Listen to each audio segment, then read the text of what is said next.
All right, welcome to another episode of Steve Lags Unfiltered. I've got a true patriot here today. I'm excited to share an incredible story of a retired United States Army captain. This particular individual served in Iraq, had a really devastating injury, recovered from that injury, and went on to serve 3 more times for our country. Really incredible, resilient person. We're going to learn about his story, and then we're going to get into the mind of an individual that demonstrated so much resilience in life and has now turned all those adversities and those obstacles into real opportunities for him, and now is an inspirational keynote speaker that inspires others to be more resilient. And now, introducing your host, Steve Lags. I'm going to introduce you guys to an incredible person, Rich Ingram. How you doing today, Rich? Hey, doing all right, Steve. Thanks for having me. Appreciate it. Rich, so your story is so incredible, and it doesn't start in 2005, but you joined the National Guard in 2000. Was it 2000? Oh, let me get my dates right here. Yeah, 2005. You suffered an incredible injury. You joined the National Guard at 19 years old in 2002. Is that correct? That's right. And that led you to serving in Iraq. And in 2005, you had a pretty rough day, which was really like a life-defining moment for you when you think about it, and because you had a choice. Maybe you could just talk a little bit about what happened on that day in 2005 in Iraq. Yeah, absolutely. And you bring up a good point, which we'll get to. When you talk about defining moment, it was a positive experience. I had a great life at that time, but I couldn't have imagined what that traumatic event would do for me in the future. Right. But I found purpose and identity in the military. I mean, that's the only thing. As you said, 19. I think I was 20 at the time when I deployed, 21, and I loved it. I mean, I volunteered for every mission. I mean, you talk about this video game stuff, right? Like we were setting up sniper OPs, observation posts, and I remember rucking in the middle of the night to get to a sniper OP, and it was sandstorm. Right. We couldn't see the guy in front of us. We were had to hold on, follow canals. We didn't know where we were going. The guy with the long gun fell in the canal, packed full of dirt. So we get on top of the rooftop and we're like, dude, we don't even have a gun right now. But it was so amazing.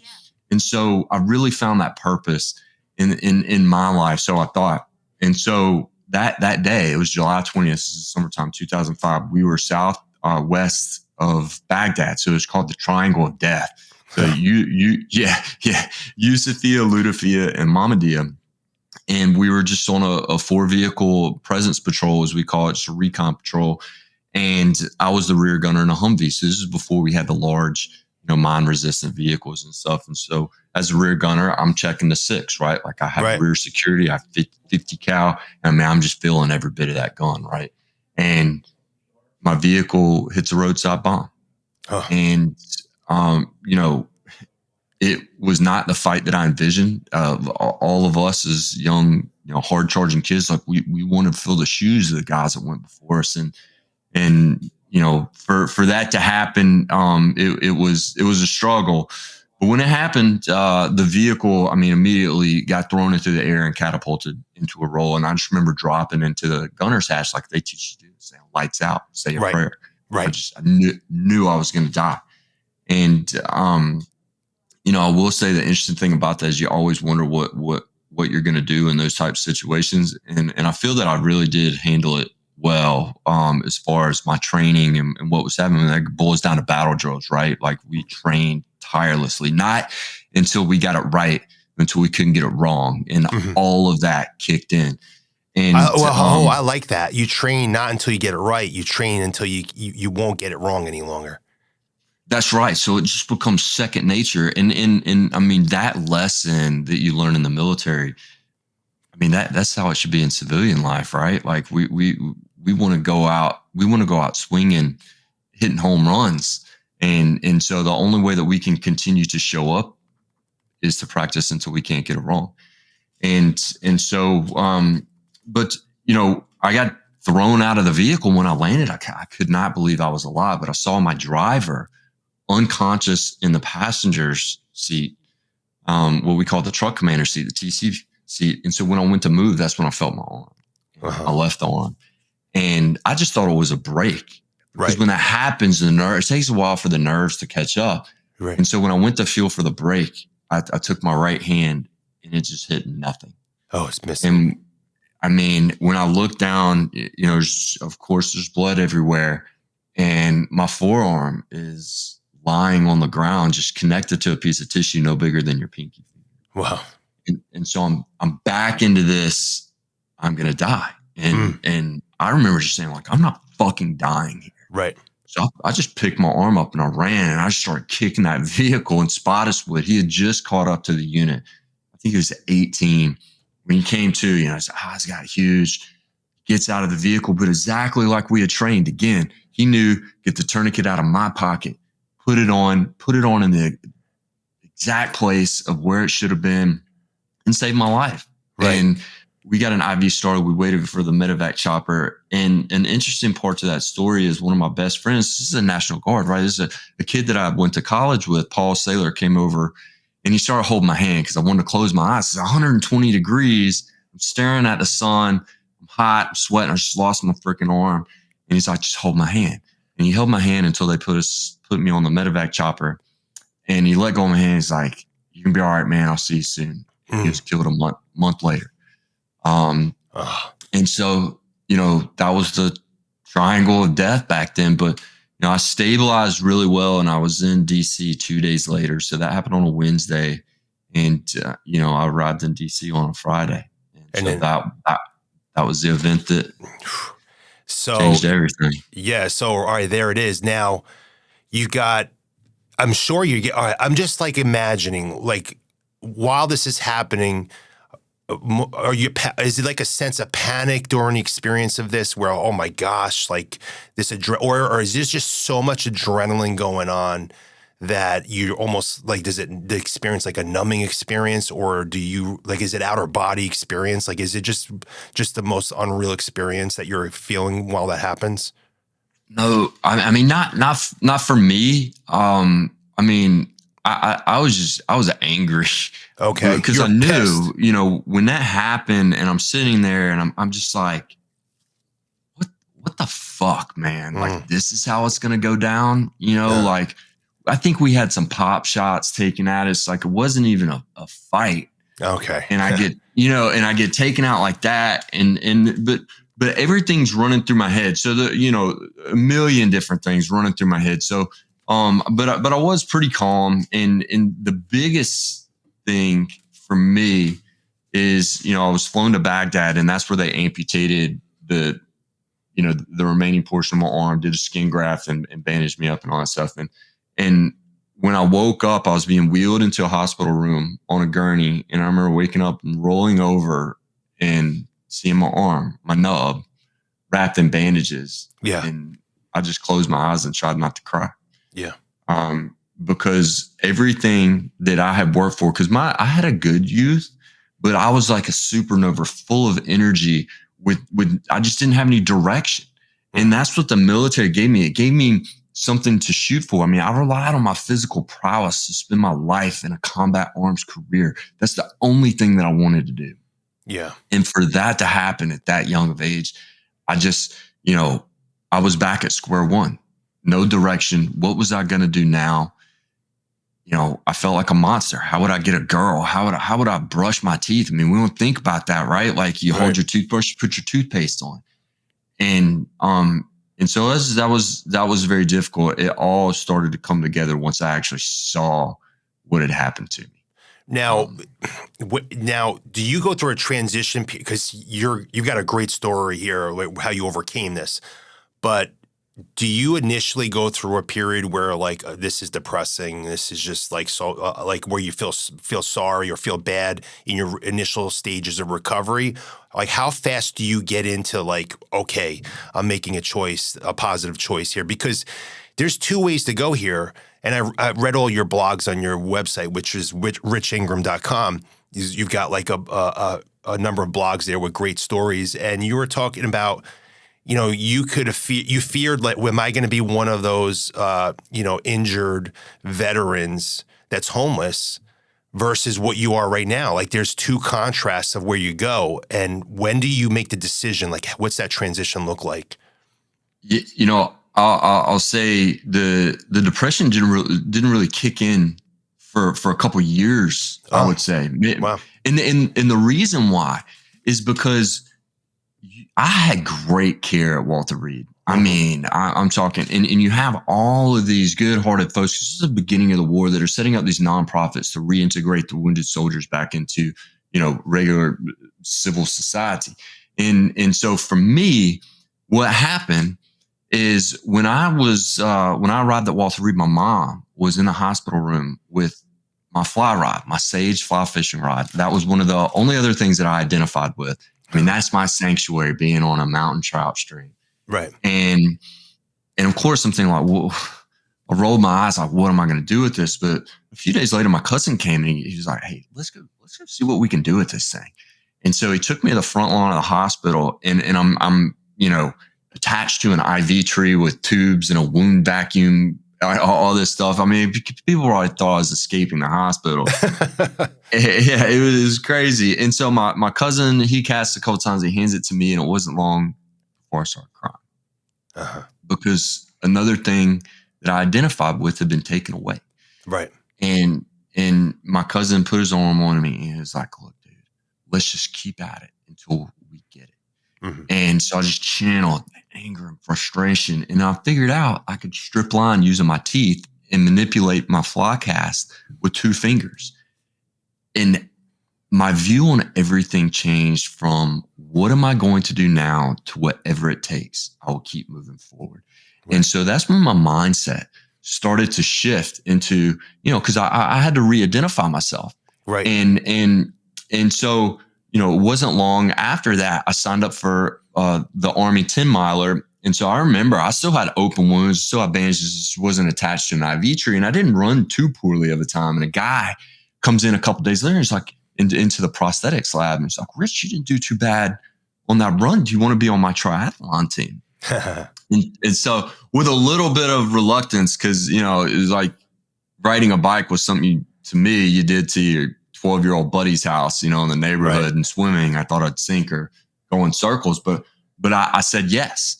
And that decision right there is the defining moment in my life that catapulted my rehabilitative journey, because I hadn't swam competitively since I was in middle school. I hadn't ridden a bike competitively ever. I was just a runner. Had he asked me that when I had 2 arms, I would not have done it. And the reason is because I was in a fixed mindset. I knew what I was good at, and I didn't want other people to see me fail. So the what's different from me and other people is that I was starting from ground zero. I didn't have anything to lose. Right. What I've learned over there is, man, look, failing is hard. It sucks being beat, especially when God gave us big egos, right? But it is amazing if you can take it and turn it into an opportunity. And that's what I did. I mean, every time I got in the pool, I sucked. When I first got in, I was doing a breaststroke halfway down. I couldn't even do a freestyle. Everybody waited on me at the stop sign when we're cycling, but I kept showing up every single day. And before I knew it, I was waiting on people, and I was more than happy to do it because I wanted to pay it back. Right. And I started, I never really got great at swimming, but at least I could keep going, Right. And so that was a defining moment for me. Now, the cool thing about that is that, I was racing in these triathlons for several years. And in doing that, that's when I realized, like, man, I'm competing against these able-bodied guys. Why can't I go back in the military? Yeah, because they retired you when you got injured. They retired me, said, thank you for your service. Here's your check. And so I was enlisted at the time. And so yeah, that's, but part of that story, when I was at the hospital and I started having that mindset shift, I was like, all right, dude, life isn't over. And that was what my mom was telling me, is life doesn't have to change for you. And so I went and signed up for college, signed up for spring semester starting in January. And I remember I asked the doctor, I was like, hey doc, you think I'll be able to get home in December to start school in January? I said, if you do, you'll be the quickest amputee to ever leave Walter Reed. I'm like, I didn't know challenge accepted. I didn't know you are challenge accepted. I didn't know you are keeping tabs on that. Where's the leaderboard? Yeah. And so, man, I spent every day because you know, as an arm guy, I didn't really do physical therapy. I did occupational therapy, just because, you know, I wasn't atrophied a lot. I was in really good shape. So, yeah. But the occupational therapy part of it, you know, you have all these different tasks. So I go in there and I time myself. And so you have like these small blocks that you have to do with your prosthetic, like take them from this box, put them into this box with your hook. And I mean, I spent every bit of time that I could. I signed up for all of the, you know, like fly tying classes and all this stuff that was going to make me, you know, finesse the prosthetic better and get me out of there. And so I was fortunate enough to be able to do that. And I'll tell you one thing that was really motivating for me is when I first got released from the hospital, you're still on Walter Reed campus, but you get put in, I think it's called the Malone House. It's like a hotel that just has wounded veterans. So you kind of turn into an outpatient. Right. And when I got there, so the second day that I was in Iraq, my operating base got shelled by mortars. And so 2 tents away from me were one of those mortars hit. And so, you know, that's a completely different story. But one of the guys that was injured was there at the Malone House as I was walking in. He was like, dude, I heard you got injured. I'm sorry. It's good to see you. He's like, you're going to love it here. We just sit here all day, drink beer, smoke cigarettes, and eat our pills. We gave one pill to a squirrel the other day and it sat there for 3 days. I'm like, I'm not going to be that guy. Yeah. You know? And so I you know, you kind of feel bad taking, using someone else's pain as a catalyst for motivation, but at the same time, you know, hey, you can't make a horse drink when you take it to water. Right. So anyways, that's how the journey started. Yeah, I mean, you know, there are people that will provide a great example of what you want to do in life and of the path you want to take, and there's people that will serve as an example of what you don't want to be or the path you don't want to take, and you had a choice there but that's like doing the easier thing, right? Like there's an easy way and then there's hard ways. And obviously you didn't pick the easy way at that moment because you were going to do things that were going to be a little bit tougher and challenging through that. You're running triathlons. You're doing triathlons. And, you know, and one of the things that I found over the years is true. And you've never arrived, right? We're always on the journey. And that's one of the problems that I've had to deal with is that, you know, especially I have a degree in project management. So in that journey, when I was in the business world, there's a start and an end to everything. But when you're on this journey, especially coming from a traumatic experience or any other journey, you've never arrived. As soon as you think you've arrived, you're going to fall. And so none of us is ever out of the woods. And so that just means that we have to continue to challenge ourselves. And the true way of doing that is striving for discomfort. Mm-hmm.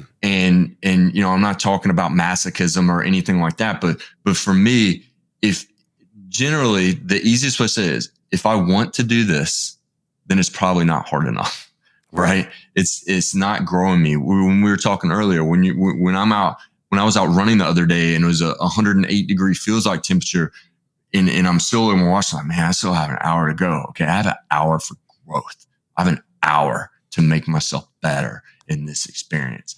And so, you know, that's really, if you can train yourself to think like that, you know, you'll at least progress towards your end state positively.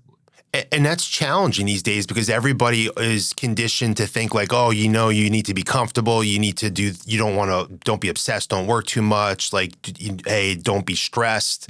Don't strain yourself so much. Don't overdo it. You hear all this and we're just always seeking comfort food, comfort lifestyle, comfort work. And I say the comfort zone is the opposite of the growth zone. When you're either in the growth zone, you're the comfort zone. You can't be in both places at one time. Yeah, that's a good way of looking at it. And I think there's a delicate balance, but Jocko Willink, his old adage of discipline equals freedom. I mean, it's true. If you can find who you want to be or who you are, and then establish the habits and it's tough. Building those habits and staying on that path is tough. But if you can do that, oh my gosh, man, it is so just inspiring to yourself. Like you want to get better. And Right. and instead of having these unhealthy levels of dopamine, because we get into these habits with our phone, right? I mean, every time that you pick up your phone and you're thinking there's a notification, you're getting a hit of dopamine. Right. I mean, Yeah. that's not healthy. It's not healthy to have all of this information with us at one time. And all we're doing is satisfying that feedback loop. And so, breaking away from that in itself is challenging. And that's what we need to do. So we can get the healthy levels of dopamine and endorphins. That's why physical fitness is so amazing. Yes. So, it really comes down to purpose, right? If you don't have purpose, it's hard to figure out what your goals are and then ultimately to develop a plan and a routine that you want to follow. Right. I know you talk about this a little bit, but you got a purpose. You define your goals, then you align the work you need to do with the goals you want to accomplish, and then you develop the plan to be able to do that. And it's discipline, it's accountability, and it's resilience. And when you think about resilience, I have a question because this is I think resilience is often misunderstood. I think a lot of people define resilience as simply surviving. Because there could be another individual that went through the same experience as you, but they survived, they're still alive, but they're living a completely different life than you are. When you think about resilience, what does it look like when someone's actually demonstrating resilience versus just simply surviving? And, which someone that in that case might think, hey, I'm resilient, I survived this. Because you did more than survive it. Yeah. So that's a great question because a lot of us. So I looked at the difference in perseverance and resilience. A lot of folks see them as synonymous, and they're not. Right. Perseverance is like I would akin it to. I'm not a great fighter, but dude, I'll take some freaking punches, right? Right. I'll just keep getting back up. It's perseverance. Resilience to me, I think of it in a positive transformation.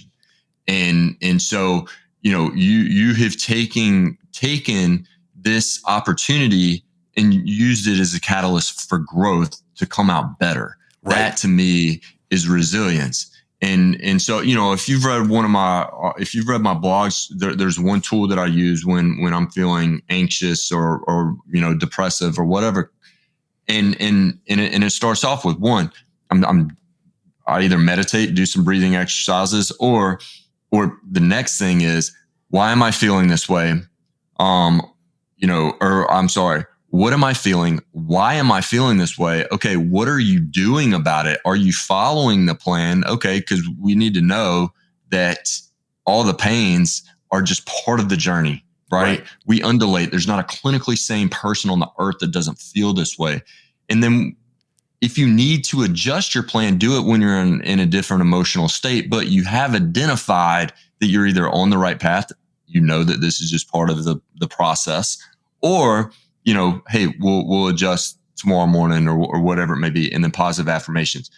And so what I just did there is I took what some people may say a negative emotional state, anxiety, depression, and I turned it into a catalyst for growth. I turned it into a transformative experience. So why am I feeling this way? My mind, my brain is telling me something. It's telling me, hey, whatever, we'll figure that out.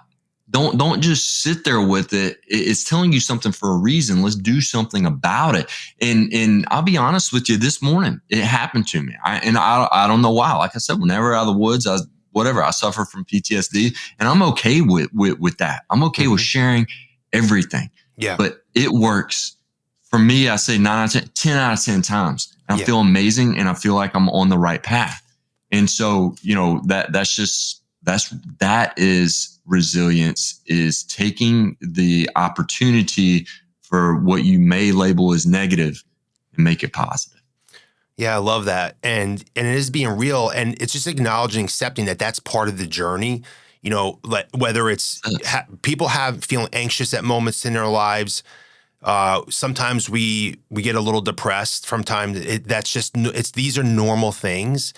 And I think that when you acknowledge and accept it, and you learn how to deal with it in the moment and realize that's part of the journey and not something to run away from, it almost loses its power over you, where it doesn't last as long. You can move through it and grow through it much quicker.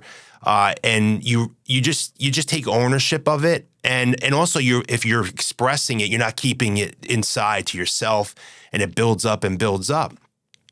I think the point you made is there's a difference between perseverance and resilience. They're not the same. And I think that's where people get confused. Yeah, I absolutely. And you're absolutely right about the emotions and the power that they have over you. I mean, you know, it's because it's the journey. Like we said, you've never arrived, but once you realize the pains and gains are equitable, you know, we don't want to be on these high highs, but we don't want to be in these low lows either. But let's take what our brain is telling us, and let's use it, because it's telling us that for a reason. And then they do lose the power that we're used to accepting from them. Right. So that's a good point. I love it, man. So back to them retiring you, you were a captain, they retired you, and you're like, hey, you were pretty motivated to come back and serve as an officer. So you had an incredible accomplishment. You were the first officer to serve as an amputee in the U.S. Army. Is that correct? No. So I was retired as an enlisted soldier. So I was retired as I was a specialist. They ended up giving me an E5 rank. So, which I don't take. I never went to the NCO Academy or anything like that. I don't know what it's called now. Okay. So I was retired as an enlisted soldier. No one had ever been an amputee and gone through commissioning like ROTC. Gotcha. And so I went through and did all of that training as if I had all my appendages. And so what happened, I went to one of 6 senior military colleges in the country, in mine, North Georgia, which no one has ever heard of, is the largest Army ROTC, because that's all we have is an ROTC program. And so, I mean, you know, when you're a freshman through whatever years, you live on campus. I mean, we have barracks at the school. And so when I was doing an internship with a state senator, and he asked me, he said, "What do you want to do?" And I said, "I like to, you know, after college, I like to go back in, be an officer." And he said, "Okay, let's see what we can do." And I found myself in Washington, D.C. with him, sitting in front of a general that was on President Bush's staff. And he said, "Look, Rich, if you can meet the standard, we're going to follow your paperwork, and we're going to make this happen." So it was a collaborative effort. My military department was very involved. There were, you know, so I got back into ROTC. As a matter of fact, I got on Ranger Challenge. I held for only a day. So we do, you know, you have these Ranger Challenge competitions. And so it was basically like the SEC, which we weren't a part of, but that was how you kind of think of it. Those are all the schools that were there. And I held the record for the first day for the most amount of push-ups in 2 minutes. I think I had 134. And when everybody was like, "Oh, that's a one-arm guy has that." Wait, you did 134 push-ups in 2 minutes? 134 was the number, yeah. And I don't think I could do 134 push-ups, period. Look, man. Hey, I'm going to tell you, I'll probably work that system, because the greater, you know, they're like one-arm guys. Give it whatever. But you could, however you want to slice it, I can get close to that. Yeah, you know, but so there were a lot of challenges during that time. I mean, there were times where it was, "Hey, Rich, we don't think this is going to happen. We'd obviously love you to stay in the program." And I just stuck with it, you know, and just figured. Tell me about that, because like through this whole journey in your experience, how many people did you tell you like, "Oh, you're going to do a triathlon. You're trying to get you're going through this journey again, getting commissioned."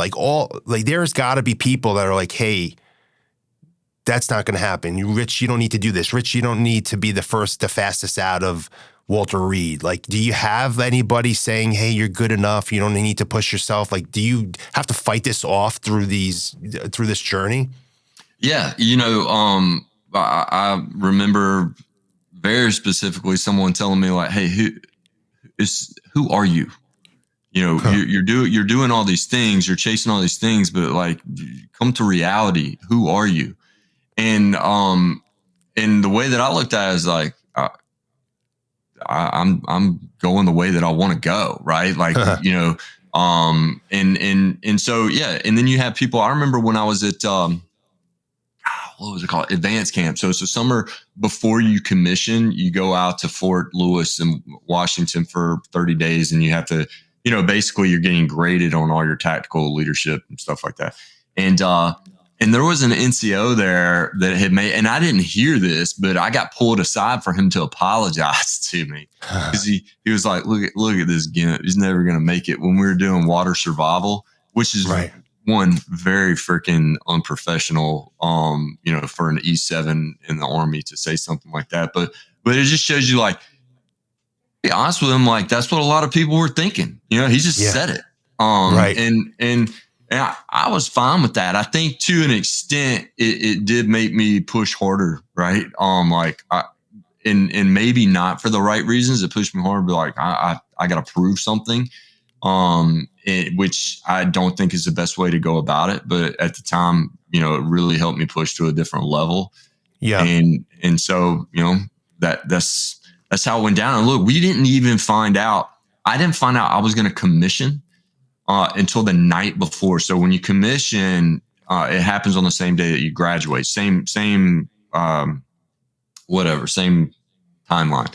And so, but probably about 2 weeks before I was going to commission, my buddy calls me up and he said, dude, why didn't you tell me that you were doing this? I'm aide de camp to the individual that has to sign off on your final paperwork to commission.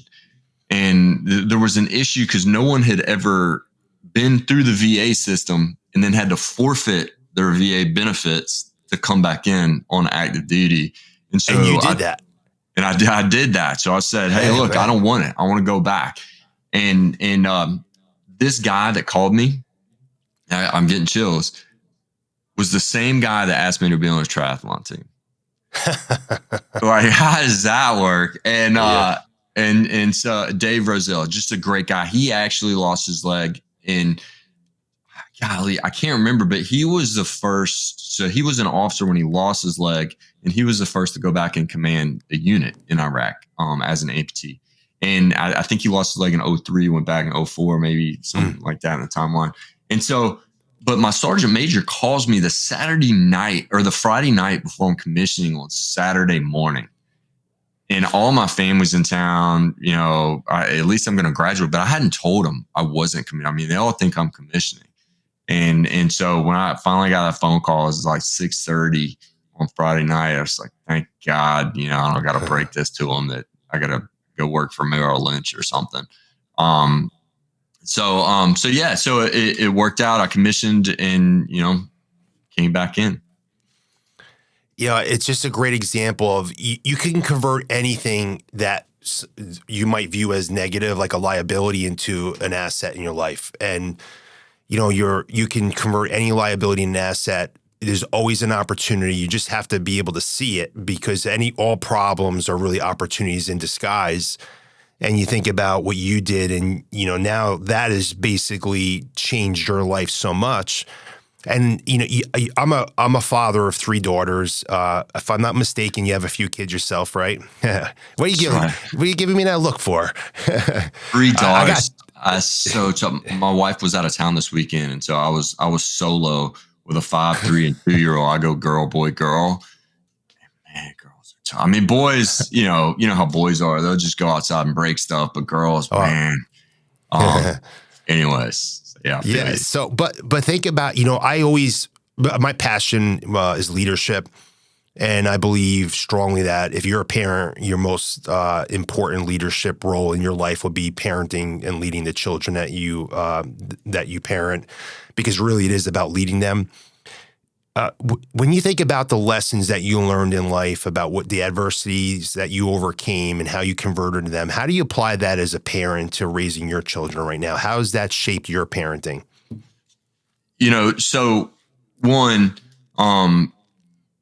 that's one of the reasons that I got back into running. So after I was retired the second time, I had a leg injury, and then a couple years after that, tore ligament bones in my ankle. So I was sitting around working in the civilian world, but I'm like a light switch, right? I mean, I like went working 14 hours a day.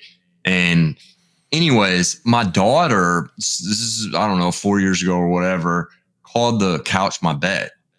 And I was like, whoa, that's not the example I'm going to set for my children. That's not how I'm going to. So got back into running, which happened pretty quick because I was, long distance runner before. And everything that I do for running, I mean, it takes me, I'm running 10 plus hours a week, right? And I have to be very intentional with all my time, but my kids know because I'm very disciplined in my approach and my schedule and how I spend my time with them. Because if I have a 5-hour run, well, I have to eat well, I have to sleep well, I have to recover well, I have to spend time with them, I have to, make sure I'm showing up positively for clients and doing my job. And that is exactly, what I want them to see and how I want them. And it's not uncommon. I'll look out the window and my daughter's she's doing these exercises and stretches before she hits the monkey bars. But the biggest thing I tell them is do not be afraid to fail, because that was a problem that I had before I lost my arm. And it still hits me, but it's just not as, like now I could care. I'll go dance on the day. I'm horrible. And yeah, people may laugh at me or whatever. I don't care. Failure is the catalyst for growth. It's the only way that we learn. And that's what I want my kids to know more than anything. I don't want them to be scared of that. Yeah. And so that's one of the things, like my son is learning how to ride his bike without training wheels, and how challenging that is. And so over and over, the monkey bars, same thing. But yeah, the only way to be successful, what I tell them, is hard work and continuing to show up. You just got to keep doing it. And so that is perseverance. I think through perseverance, resilience shows itself. And so, yeah, that's how I try and get my kids out there. I love it. So do you think that when you lost your arm, that almost gave you permission to, when you started becoming physically active again in the triathlon, did it almost give you like the permission to fail? Because like, hey, I'm starting I'm starting all over in some sense, and the expectations on myself, either externally or internally, are lower, and it's okay to fail. Did that kind of do that for you? Is that what you're saying? That's what I'm just so that's the difference in me and an able-bodied person, and why it's so challenging, I think, for able-bodied, weird word, but someone with all their appendages to think that way. Because for me, yes, I mean, I was reset. I didn't have anything to lose. Yeah. But now, because of that's just innate in me. That's just how I think, because I've been doing that for so long. But I think one of the biggest ways that you can, reference that into the civilian world, there is no problem. And let's be realistic. I don't want to give an absolute, but in reality, that is not solvable, right? So when we come up to these challenges, at least give it a chance. I cannot stand. We'll sit around and say, we can't do that. We can't do that. We've done it like this for this many years. Like, I know I've been out there for 40 years doing this, and it's like, well, hold on a second, but let's just see what we can do. Think outside the box. And I think because I do that every single day, I might have to figure something else out that I'm doing with one arm. I got out to the trail, didn't have my prosthetic with me to tie my shoes, so I'm sitting there and, people were like, you need help? I got shoestrings in my teeth. I'm like, I think I got it, putting together a huge play set for my kids, having to figure out how to put the roof on when it's 10 feet tall. Like I'm not asking other people to do that. I'm figuring out different ways to solve the problem. I mean, I remember having ratchet straps off trees to hold stuff up and nail it in. And so for me, it's a little bit easier. And I know that sounds a little bit backwards, but it's not foreign for other people to be able to think like that too. And I always tell this story about one race that I was doing in San Francisco. It's called the Escape from Alcatraz. And I was the cyclist in this race. We were doing a relay, and my swimmer just phenomenal. And so your swimmer gets on a boat, taken out to Alcatraz, and then jumps off, swims across the bay, and comes into the transition area. And the transition area is where you hop on a bike and you go. And so she comes in, and when I go to take off, I was just travel from Atlanta to San Francisco. My brake cable snapped. Oh. And I remember looking at the volunteer, and she's like, "What are you going to do?" I was like, "Fuck it. I didn't come here to watch."